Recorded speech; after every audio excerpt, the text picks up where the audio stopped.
Hello guys, welcome back to Zig the Programming Guide channel. My name is Beatrice, and in today's video I'll be showing you how to fix Snapchat SS06 device ban problem.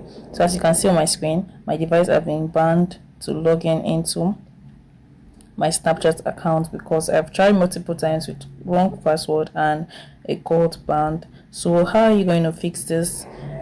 You just have to do a few steps to actually fix this. So the first step you have to take, you have to actually clear your Snapchat from your background totally. Then the next thing you have to check is your network. Sometimes it might be as a result of poor network connection. So what you have to do, you have to refresh your network. So you just click on your flight mode and refresh your network just like this. Once it has been refreshed, you can go back. Then the next thing, you have to go to your settings. You go to your settings, click on settings, and you can click on apps and you scroll down to look for your Snapchat app. Then you can see your Snapchat right here. Click on your Snapchat, and the next thing you are going to do, you can now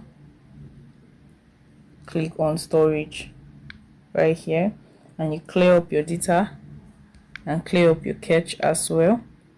Clear up your cache too, so you will have actually